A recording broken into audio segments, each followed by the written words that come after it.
Kawag usa ka Domingo sa tuig ordinaryo. Ang Ebanghelyo bang simple sabton pero lisod buhaton. Ang usa ka tawo umutana samtang si Jesus nagpingon sa Jerusalem uban ang matinun-an siya, Sir, Diyo tay rabay baluwas. Ang miagi nga mga Ebanghelyo mga pangutana unsay labing dako sugo sa tanang mga kasuguan mutana ang butanon nga skriba kung si Jesus nga higugma imong Dios labas tanan kung kasing-kasing kalag kusog unang-una kaduha nga sama sa una ang pahigugma sa imong sigkataw sama sa imong pahigugma sa imong kagalingon ng si Jesus. One time usab nga sa Ebanghelyo ingon ang usa ka tawo, Sir, unsa ba akong buhaton aron ko mahilangit o unsa ba akong buhaton aron ko makasulod sa ingarian sa langit? Ang tuwag ni Jesus nga ito man unsa man nasa balaod ang iyang gi-advise memorize ang balaod sukad pa sa pagkabatan-on dito man ko na kini. Musa kay po si Jesus nga murag dili siya satisfied sa pagtuman lang sa balaod. Musa siya pauli sa inyo ibaligya ang tanan niyong kabdangan balik diri ang halin sa kabdangan ihatag sa mga kabos. So gamatan-on milakaw walk out kay di niya makaya nga biyaan ang iyang katigayunan. Kanang attachment niya sa kalibutan. Niya ang pangutana karon magtutundo juta na ba'y maluwas kung sabi background ini ang anong pangutana tungod kay sa mga pagsangyaw ni Jesus ang pangutana ang mga hisbutan niya may tungod sa ngarian sama sa usa ka liso sa mustasa usa ka bahandi itaguan daghan ang mulagway sa gingarian nagingon ni Jesus pinagi sa bingay kay there was no blueprint of the kingdom when Jesus died.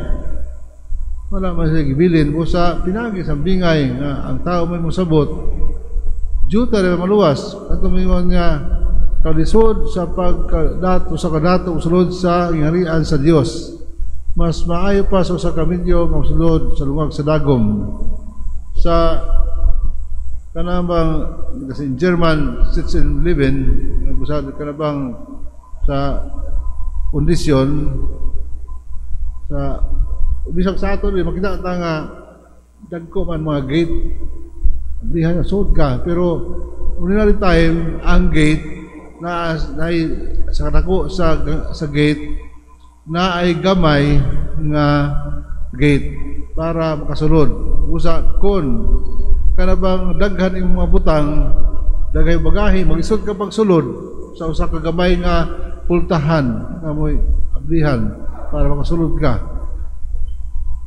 Sabi na kung dako nga tao di makakasulod kung ito na nga ang makasulod sa ingarian sa Dios kadto lamang nagpaubos buduko siya aron siya makasulod sa mao nga gate gamay narrow gate. Kunya, kung dako nga tao, sud ka pagsulod. Sa ito pa, ang mga tao kasulod sa ngarian sa langit kadto lamang mapabsanon, magduko silang ulo bang sa Dios. Kung kadto mga tao nga karang simple mga tao dili dagko kay sa katilingban. Dagko sa katilingban apan dili siya dako tubangan sa Dios. So kinahanglan magpakabagamay kita, magpaubos kita kung gusto ta makasulod sa langit. Na unsa bay tubag ni Jesus? The young man is talking about asking about the quantity of those who will be saved. Pero tubag ni Jesus, paningkamot ka mo siya nga there are 30, 1,000 o katong mga pare, mga obispo sa papay mga maluwas o katong mga katista, electors, wa man siya mingon ni ana. Ang iyang ingon paningkamot ka mo. But sabot nga ang gingarian sa Dios offered to all. Gihalad o gi-offer sa tanan nga kita gusto nga makasulod sa ingarian. Abli ang ingarian, muna nga ang tanan, giauhag, gi-invite sa Ginoo, gidapit nga makasulod niini. Busa yun siya, paningkamot kamo, kay daghan ang musuway pagsulod apan dili makalusot.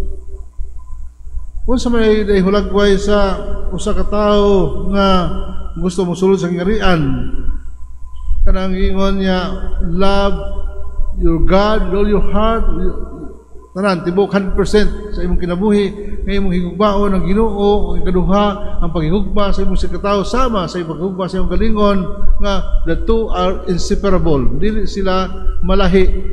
Kung higugma ka sa Dios, higugma ang imong sikataw. Kung sa mga pagkahinimbahon, pagkabampuon, apan tagaan kita og kalabang usa ka senaryo, may humana itong simba, ana diha sa gawa simbahan, sugatan nimo ang imong kaaway, kantong nangutang nimo nga kabayre. Dugay na. Kuya kantong imong usa ka tawo nga nakasinati kag insulto. Unsa may imong kasing-kasing ana, unsa may imong kanang reaksyon anong tawhana? Sulayan ka sa Ginoo ang imong paghigugma sa Dios. Sulayan kini pinaagi sa usa ka senaryo din ang gusto sulayan sa Ginoo, testingan ka unsa man ang imong paghigugma sa Dios. O gusto ka mahilangit, o dunay mga senaryo nga kanang mga humps ihatag sa Dios, mga problema sa kinabuhi, matod pa sa sulat ngadto sa mga Hebreo nga kita pinangga sa Dios, mga anak kita sa Dios, muna nga makasinati ka ng kastigo nga di kulata kundi makasinati kita mga problema sa kinabuhi. In the first place, sa atong bunyag, wala man may ng Ginoo nga sukat karon anak ko na ikaw, di na ka masakit.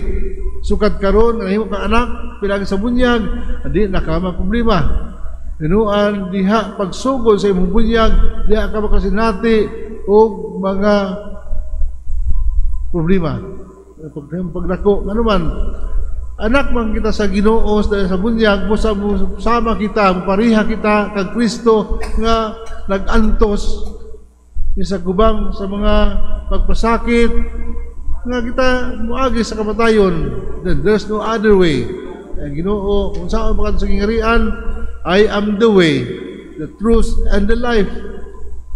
No one can come to the Father except through me. Walay makanto sa man, walay maadto sa langit kung dili mo agi kanako.